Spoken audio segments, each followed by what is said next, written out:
आदाब नाज़रीन, जी सलाम में आप सभी का इस्तकबाल है। आप देख रहे हैं हमारा खास शो आपकी बात। मैं हूं आपके साथ बुशरा खानम फहद। मजहब के नाम पर परोसी जा रही नफरत अब इतनी बढ़ गई है कि इसका रंग अब यूपी पुलिस पर भी चढ़ गया है। हाल ही में हुए यूपी में 2 वाकयात से तो यही महसूस हो रहा है। सवाल ये उठता है कि क्या प्यार भी अब पुलिस से पूछकर किया जाएगा? क्या अब पुलिस बताएगी कि बालिग लड़की और लड़के को किस मजहब के मानने वाले से प्यार करना है, और कौन सा कानून 2 बालिगों को अपनी मर्जी से प्यार न करने और पुलिस को इस तरह की कार्रवाई करने की इजाजत देता है? क्या अब पुलिस वीएचपी के कहने पर कार्रवाई करेगी? क्या अब पुलिस भी लीडरान की जबान बोलेगी? क्या पुलिस भी अब सियासी हो चली है?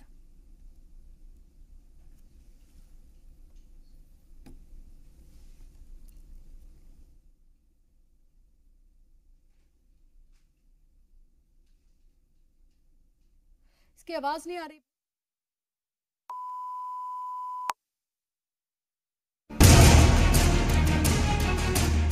सुना आपने? नहीं सुना तो दोबारा सुनिए।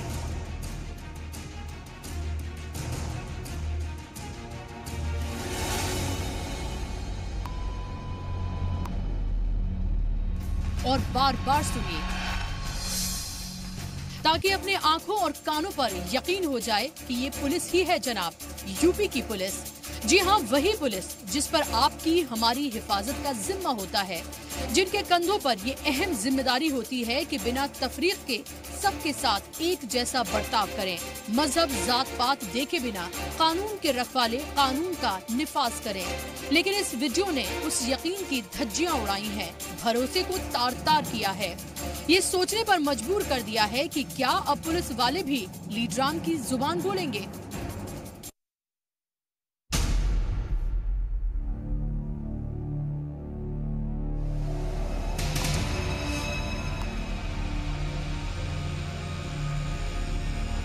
मुतासिरा के साथ जिस तरह से नाजेबा अल्फाज का इस्तेमाल किया गया और मजहबी जज्बात को ठेस पहुंचाई गई, उससे तो यही लगता है। जब ये पूरा मामला सीनियर पुलिस अफसरान के इल्म में आया तो 3 पुलिस एहलकारों को सस्पेंड कर दिया गया है, जबकि इसमें शामिल होमगार्ड के खिलाफ कार्रवाई जारी है।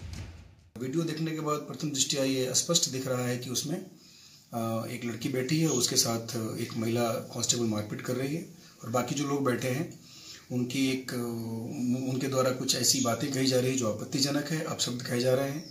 ये सबको संज्ञान में लेते हुए और प्रथम दृष्टया जो सामने चीज़ें दिख रही हैं उसके आधार पर जो पुलिसकर्मी हैं उनको तत्काल निलंबित किया गया है और जो होमगार्ड उसमें है उस होमगार्ड के विरुद्ध कार्रवाई के लिए संबंधित डिपार्टमेंट को लिख दिया गया है और जो 3 बाकी इंक्लूडिंग महिला कांस्टेबल, इन तीनों को सस्पेंड किया गया है। यूपी पुलिस के कारनामे बस यहीं तक महदूद नहीं हैं। आइए यूपी पुलिस का एक और चेहरा आपको दिखाते हैं।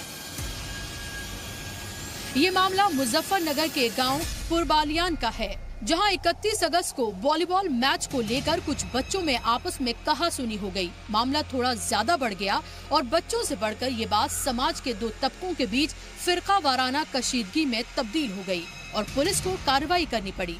लेकिन ये कार्रवाई ही अब सवालों के घेरे में है, जहां यूपी पुलिस ने एक तरफा कार्रवाई करते हुए एक ही तबके के 21 लोगों को हिरासत में लिया और उनमें से 3 लोगों के ऊपर एनएसए लगा दिया है, जिनमें से एक 65 साल के बुजुर्ग भी शामिल हैं।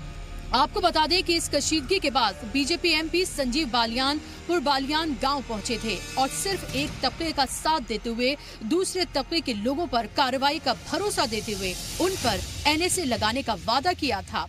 और लीडरान के इशारों पर काम करने वाली यूपी पुलिस ने हुक्म बजा लाते हुए इस छोटे से मामले में 1 महीने से ज्यादा बीत जाने के बाद एक तरफा कार्रवाई करते हुए 3 लोगों पर एनएसए लगा दिया, जो कि मुल्क मुखालिफ सरगर्मियों में मुलव्विस मुजरिमों पर लगाया जाता है। इसमें 3 लोगों के खिलाफ जो आपने एनएसए कार्रवाई की है, मुजफ्फरनगर में ये घटनाएं तो रोज होती हैं। ये घटनाएं मुजफ्फरनगर में रोज होती हैं, तो फिर ऐसा भेदभाव क्यों कि अगर ये इनके खिलाफ ही क्यों एनएसए लगाएगा, सब पे एनएसए लगाते हैं। फिर तो एनएसए तो ऐसा हो जाएगा जैसे आईपीसी, सीआरपीसी। एनएसए बहुत रेयर लोगों पर लगना चाहिए, उन लोगों पर लगना चाहिए जिनसे राष्ट्र की सुरक्षा को वास्तव में कोई खतरा हो, उन पर लगाएं। कुछ समय पहले पुरबालियान में झगड़ा हुआ था और उसने सांप्रदायिक रूप भी लिया था, जिसके संबंध में मुकदमा पंजीकृत किया गया था और उसमें गिरफ्तारियां भी की गई हैं। उनमें से जो गिरफ्तारशुदा जो लोग थे उनमें से कुछ को राष्ट्रीय सुरक्षा अधिनियम के अंतर्गत निरुद्ध करने के लिए उपयुक्त पाया गया और उनमें से 3 लोगों का जिनके जो निकलने का प्रयास कर रहे थे और जिनकी बेल संभावित थी उन्हें एनएसए के अंतर्गत निरुद्ध किया गया है और वर्तमान में जेल में निरुद्ध है।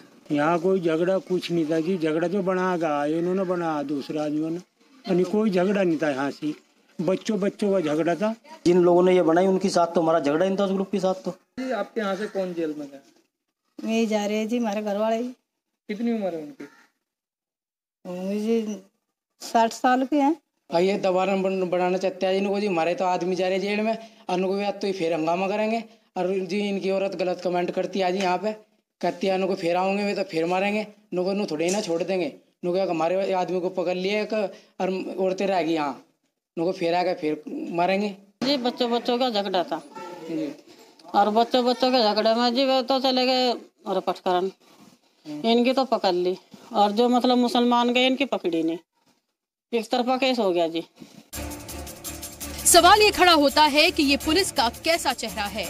क्या इन वाकयात के बाद या बार बार होते ऐसे वाकयात के बाद पुलिस पर गैर जानिबदाराना कार्रवाई करने का भरोसा किया जा सकता है? क्या इससे पुलिस की नीयत और अमल को लेकर सवाल नहीं खड़े होते? अगर मुहाफिज ही हिफाजत में मजहब के नाम पर तफरीक करेंगे तो फिर इंसाफ की गुहार कहां लगाएंगे जनाब? ब्यूरो रिपोर्ट के साथ बुशरा खानम फहद, जी सलाम। तो दोनों ही वाकयात आपने देखे, दोनों ही यूपी के हैं, जहां पर एक बालिग लड़की लड़का आपस में बात कर रहे थे, उसको लेकर क्या कुछ उस लड़की के साथ किया गया है, किस तरह के अल्फाज का इस्तेमाल किया गया है, वो आपने देखा। दूसरा मामला मुजफ्फरनगर का है, जहां पर बच्चों की आपस में कहा सुनी हुई थी और मामले को इतना तूल दे दिया गया और एक तरफा कार्रवाई करते हुए 3 लोगों के ऊपर एक ही तबके के एनएसए लगा दिया गया, जिसमें एक 65 साल के बुजुर्ग भी शामिल हैं। सवाल ये उठ रहा है कि यूपी पुलिस आखिर क्या करना चाह रही है? हमारे साथ 2 खास मेहमान इस पर बात करने के लिए मौजूद हैं। विभूति नारायण राय जो कि रिटायर्ड डीजीपी हैं यूपी पुलिस के, और उसके साथ साथ शीबा असलम फहमी साहिबा विमेन राइट एक्टिविस्ट हैं, हमारे साथ मौजूद हैं। दोनों ही मेहमानों का बहुत बहुत इस्तकबाल है। विभूति जी, सबसे पहले मैं आपके पास आना चाहूंगी और मेरा आपसे सवाल यह है कि अभी जो आपने यूपी का ये वाकया देखा है, मेरठ का जो वाकया है, जहां पर एक बालिग लड़की लड़का आपस में बैठकर कुछ बात कर रहे हैं, वीएचपी के कुछ जो कारकुनान हैं वो वहां पर पहुंचते हैं, फिर पुलिस पहुंचती है, लड़की को उठाया जाता है, पुलिस उसको लेकर आती है और उसके साथ किस तरह की भद्दी टिप्पणियां जो है उसके ऊपर की जाती हैं और एक खास मजहब को लेकर की जाती हैं। किस तरह से देखते हैं आप इस पूरे मामले को? देखिए, बड़ा शर्मनाक है। पुलिस को मॉरल पुलिसिंग का कोई अधिकार नहीं है। ये तो मॉरल पुलिसिंग हो रही है, मॉरल पुलिसिंग में भी कम्युनल पुलिसिंग हो रही है। ये इत्तेफाक से लड़की हिंदू है, लड़का मुसलमान है, ये उल्टा भी हो सकता था। तो इसमें पुलिस को कोई अधिकार नहीं कि हस्तक्षेप करे और उस तरह की टिप्पणियां करे। तो ये अपने आप में बड़ी शर्मनाक घटना है। मुझे लगता है कि सिर्फ हाकिमे वक्त को खुश करने के लिए इस तरह की हरकत पुलिस कर रही है और एक खास तरह का कम्युनल प्रेजुडिस जो हमारे समाज में व्याप्त है उसका ये मैनिफेस्टेशन है जी। तो हमें इसका समर्थन नहीं करना चाहिए, इसका विरोध करना चाहिए। सारे जितने भी धर्मनिरपेक्ष और लॉ अबाइडिंग सिटीजन्स हैं उनको इसका विरोध करना चाहिए। किसी भी बालिग लड़की या लड़के को आपस में बातचीत करने, प्रेम करने का अधिकार है, उसमें पुलिस कहाँ से बीच में आ गई? तो ये तो एक बहुत बुरी घटना है और यूपी पुलिस को इसके लिए शर्मिंदा होना चाहिए जी। दूसरी घटना भी लगभग ऐसी ही है जी। आप बताइए, बच्चे आपस में लड़ रहे हैं, उनमें आप एनएसए लगा देंगे? वो तो एक भोजपुरी की कहावत है कि ककड़ी के चोर को कटार से मारने वाली बात। एनएसए तो बड़ा सीरियस किस्म का प्रोविजन है जो हमें तब लगाना चाहिए जब सारे हमारे जो भी लीगल ऑप्शंस हैं वो खत्म हो जाए। तो एनएसए इतनी आसानी से, इतनी जल्दी नहीं लगाना चाहिए जी। तो दोनों घटनाएं बहुत दुखद है। विभूति जी, एक और मेरा आपसे सवाल है कि रासुका और एनएसए, क्या आपको लग रहा है कि इसका एक तरह से मजाक सा बना दिया गया है? क्योंकि एनएसए का मतलब ये होता है कि कोई ऐसा मुजरिम जो मुल्क मुखालिफ सरगर्मियों में मुलव्विस हो, जिससे मुल्क को खतरा हो। इतनी बड़ी बात यह है, दो तबके के लोग हैं, जो बच्चे हैं, आपस में लड़ रहे थे, कहासुनी हो गई, उस पर सियासत हुई और सियासत में पुलिस भी शामिल हो गई। तो क्या वाकई में यूपी पुलिस को लेकर सवाल खड़े नहीं होने चाहिए कि फिर इंसाफ के लिए क्या आप मजहब देखकर इंसाफ करेंगे लोगों के साथ? जी, मैं यही तो कह रहा हूं कि एनएसए तो लास्ट ऑप्शन है जी। एनएसए बहुत एक्सट्रीम ऑप्शन है। किसी डेमोक्रेटिक सोसाइटी में एनएसए जैसे कानून नहीं होने चाहिए, लेकिन मजबूरी है, हमारे यहाँ बहुत सारी स्थितियां आती हैं जिसमें एनएसए की जरूरत पड़ती है। पर एनएसए इस तरह छोटी मोटी घटनाओं में नहीं, ईव टीजिंग में, आप किसी प्रेम की घटना में, कोई वॉलीबॉल मैच में दो बच्चे लड़ गए, आप एनएसए लगा रहे हैं जी। तो बड़ी शर्मनाक बात है और इसका समर्थन नहीं किया जाना चाहिए जी। शिबा साहिबा, क्योंकि आप विमेन राइट एक्टिविस्ट हैं, आपने उस लड़की को देखा कि किस तरह से उसको बाकायदा तौर पर टॉर्चर किया जा रहा है, ऐसे ऐसे अल्फाज का इस्तेमाल किया जा रहा है जो शायद मैं अपने मुंह से यहां पर नहीं करना चाहूंगी, क्योंकि इससे खामखा दूसरी चीजों को, ताकतों को और ज्यादा बल मिलता है एक तरह से। किस तरह से आप इस पूरे मामले को देखती हैं? एक बालिग लड़का है, एक बालिग लड़की है, दोनों का अगर एक दूसरे के अलग अलग मजहब से ताल्लुक भी है, अपनी मर्जी से बैठकर वो बात कर रहे हैं, वहां पर पुलिस पहुंच जाती है। मतलब आप ये सोचिए, पुलिस का क्या काम है वहां पर? देखिए, पुलिस वही करती है जिस तरह के उसके पास ऊपर से निर्देश होते हैं, और उत्तर प्रदेश में पुलिस बिल्कुल वही कर रही है। अगर आपको याद हो तो जो उत्तर प्रदेश के जो चीफ मिनिस्टर हैं इस वक्त, उनके रैलियों का अगर आप याद करें तो उन्होंने इसी किस्म के महिला विरोधी एजेंडे को सामने रखा था। हमें ताज्जुब होना ही नहीं चाहिए, क्योंकि वो तो कह रहे थे कि वो ये सब करेंगे। इसके बावजूद भी प्रदेश की जनता ने, प्रदेश की महिलाओं ने उनको चुना है, और ये कह के चुना है कि जो उन्होंने बताया था, जो रैलियों में बात कर रहे थे, वो ठीक है। तो हमें ताज्जुब नहीं होना चाहिए। लेकिन इसमें सबसे बड़ी बात यह है कि अब हमारे शहरियों ने, सिटीजन होने का जो एहसास है वो अपने अंदर से मिटा दिया। अब वो सिर्फ मुरीद हैं या भक्त हैं, और उसमें फिर आप सवाल नहीं कर सकते। जब आप मुरीद होते हैं तो आप अपने पीर से, आप अपने देवता से सवाल नहीं कर सकते हैं। तो ये जो शहरी होने का जो दर्जा हमने खो दिया है, और हम सिर्फ अब हामी हैं, समर्थक हैं या मुरीद हैं, उसका नतीजा ये है कि पुलिस के जरिए या किसी के भी जरिए कुछ भी करवाया जा सकता है जी। खासकर मैं ये देख रही हूँ कि उत्तर प्रदेश में हिंदू महिलाओं के साथ एक एक्सट्रीम लेवल का क्राइम चल रहा है, जो पुलिस के जरिए ही चल रहा है। चाहे आप उन्नाव का केस ले लें, चाहे आप दीगर केसेस ले लें, जो सिंपल बीएचयू की लड़कियों को याद कर लीजिए। बीएचयू की लड़कियां कुछ मांग कर रही थी, स्टूडेंट थी, उनके साथ पुलिस ने क्या सलूक किया। तो सलूक, मुसलमान महिलाएं तो बेचारी हैं, वो तो, उनका तो कोई ऐसा एजेंडा होता ही नहीं है कि वो सड़क पर आए। लेकिन इतने सालों में हिंदू महिलाओं ने जो आत्मविश्वास अर्जित किया था एक बहुसंख्यक समाज से होने का, कि ये हमारा मुल्क है, इसके हम कर्ता धर्ता और भाग्य विधाता हैं, वो उनसे छीना गया है। ये खास बात हुई है जी, बिल्कुल। और इसके और बहुत सारे पहलू हैं जिन पर मैं बात करूंगी। हम बात कर रहे हैं पुलिस के रवैये की, पुलिस के चेहरे की, जिस तरह से लगातार दो अलग अलग मामले यूपी से ही सामने आए हैं। विभूति जी मेरे साथ लगातार बने हुए हैं। विभूति जी, मुझे बताइए कि क्या फौरी तौर पर सस्पेंड कर देना क्या मामले का हल है? देखिए, सस्पेंड करना फौरी तौर पर ये तो ठीक है, अच्छी बात है, लेकिन हमें इसे भी वाच करना चाहिए कि सस्पेंशन कहाँ तक चलता है। एक हफ्ते बाद उनको रीइंस्टेट कर दिया जाएगा या 10 दिन बाद रीइंस्टेट कर दिया जाएगा, इसका कोई मतलब नहीं है। ये तो एक इतना गंभीर क्राइम है जिसे करने वाले किसी को भी पुलिस में रहने का अधिकार नहीं है जी। इसका मतलब आप तो उसका माइंडसेट देख रहे हैं ना, उसका दिमाग इसी तरह का बना हुआ है जी। तो ऐसे व्यक्ति को पुलिस में रहने का कोई अधिकार नहीं। सस्पेंशन क्या आपको नहीं लगता कि एक तबके का कम्प्लीटली जो ट्रस्ट है वो ब्रेक होगा? एक तबके का कम्प्लीटली जो यकीन है वो पुलिस के ऊपर से हटेगा। दोनों ही मामले इसी तरह से एक तरह से लग रहे हैं जी। सही है। इसका मतलब ये है कि ऐसे लोगों को पुलिस में रहने का कोई अधिकार नहीं है जी। सस्पेंशन अपने आप में कोई सजा नहीं है, उन्हें बर्खास्त किया जाना चाहिए ताकि दूसरों के लिए भी एक सबक बन सके। कोई दूसरा पुलिसकर्मी इस तरह की हरकत ना कर सके, इसके लिए जरूरी है कि उनको बर्खास्त किया जाना चाहिए, और जो भी और क्रिमिनल उनके खिलाफ लायबिलिटीज बनती है वो की जाए। एक बार आप कर दिए दोबारा ऐसा नहीं होगा। मैं जानता हूं कि सरकारी नौकर जो है, सरकारी कर्मचारी चाहे पुलिस का हो, प्रशासन का हो, किसी उसका, वो अपनी नौकरी के लिए अपना प्राण दे सकता है। एक बार आप ये कहिए कि इसके बाद तुम्हें बर्खास्त कर दिया जाएगा तो ऐसी हरकत नहीं करेगा। और क्या आपको लग रहा है विभूति जी, आखिरी सवाल मेरा आपसे, कि क्या आपको ये लग रहा है कि जिस तरह से इस तरह की हरकत करने के बाद एक तरह से तमगे जो बांटे जा रहे हैं और जो वाहवाही की जा रही है, क्या उसी का ये नतीजा है कि एक तो आप इस तरह की हरकत करते हैं, फिर खुद वीडियो बनाते हैं और सोशल मीडिया पे पोस्ट करते हैं? ये आप जरा जिगरा देखिए। ये दुर्भाग्यपूर्ण है। उन्हें पता है कि इसके लिए कोई सजा नहीं मिलेगी, इसके लिए इनाम मिलेंगे। एक बार आप ये बता दीजिए कि भाई इनाम नहीं मिलेगा, सजा मिलेगी, तो ये जो वीडियो बनाने की हिम्मत की और उसको सोशल मीडिया पर जारी करने की उन्होंने हिम्मत की, वो नहीं करेंगे जी। देखिए, मैं तो जानता हूँ, मैं भी 37 साल सरकारी सेवा में रहा हूँ, मुझे पता है कि उनके लिए अपनी नौकरी तो बड़ी कोई चीज नहीं है, पर उन्हें पता है कि इसमें कुछ नहीं होना है, इसमें तो उनको वाहवाही मिलेगी, समाज से भी स्वीकृति है, और जो हुकूमते वक्त है, जो हाकिमे वक्त है, वो भी उनकी पीठ थपथपाएंगे।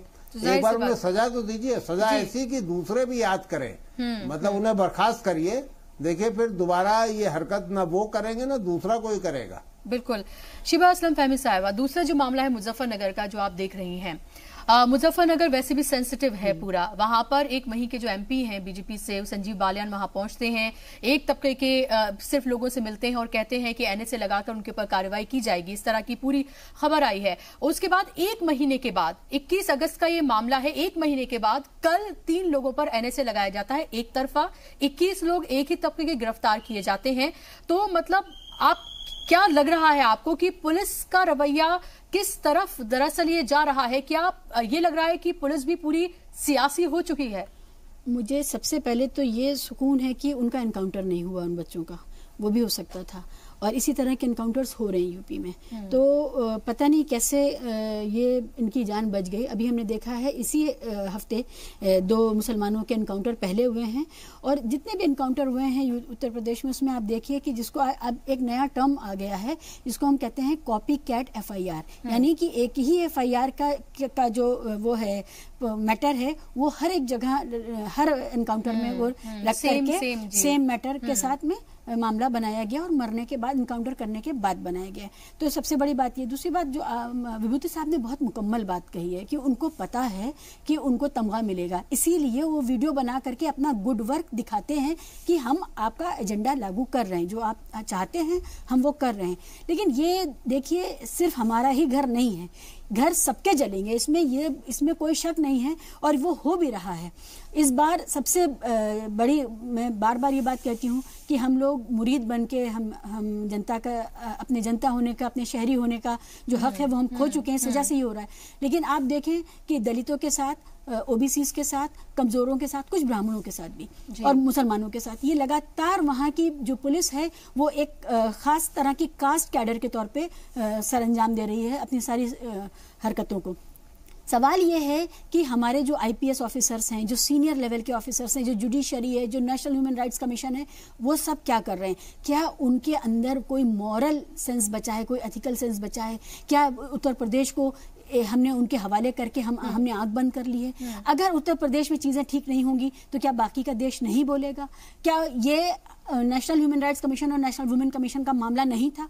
तो ये बहुत बड़ा सवाल है कि सब तरफ की चुप्पी की वजह से उत्तर प्रदेश में वो हो रहा है जिसकी आज हम चर्चा कर रहे हैं। और ये आप यकीन मानिए कि ये एनकाउंटर भी हो सकता था, लेकिन ये वो बच्चे कैसे बच गए, यही ताज्जुब है। और इसका आप मीडिया का काम है कि फॉलो अप करें कि जो विभूति साहब ने आशंका व्यक्त की है कि रीइंस्टेट हो जाएंगे हफ्ते 15 दिन में, ये नहीं होने पाए। बिल्कुल। और ये सवाल भी है कि क्या सिर्फ सस्पेंशन क्या इस मसले का हल है? क्या कोई ऐसी सजा नहीं होनी चाहिए जिससे बाकी लोगों को एक सबक मिले कि आइंदा वो इस तरह की कोई हरकत ना करें? विभूति जी, शिबा असलम फहमी साहिबा, दोनों का बहुत बहुत शुक्रिया स्टूडियो में आने के लिए, बातचीत का हिस्सा बनने के लिए। तो जाहिर सी बात है कि सवाल अभी भी बने हुए हैं कि क्या सस्पेंशन ही सिर्फ वाहिद हल है? जिस तरह से पुलिस का चेहरा लगा लगातार बदल रहा है, खासतौर पे यूपी पुलिस का चेहरा, उसको लेकर कई तरह के सवाल जरूर खड़े हो रहे हैं। इसी के साथ हमारे आज के इस प्रोग्राम में बस इतना ही, लेकिन अगर आप हमारे प्रोग्राम के साथ जुड़ना चाहते हैं तो व्हाट्सएप, ट्विटर के जरिए, फेसबुक के जरिए, यूट्यूब के जरिए भी आप जुड़ सकते हैं। अपने राय, मशवरे, अपने सवालात जो हैं वो वहां पर आप पोस्ट कर सकते हैं। इसी के साथ आज के इस प्रोग्राम में बस इतना ही।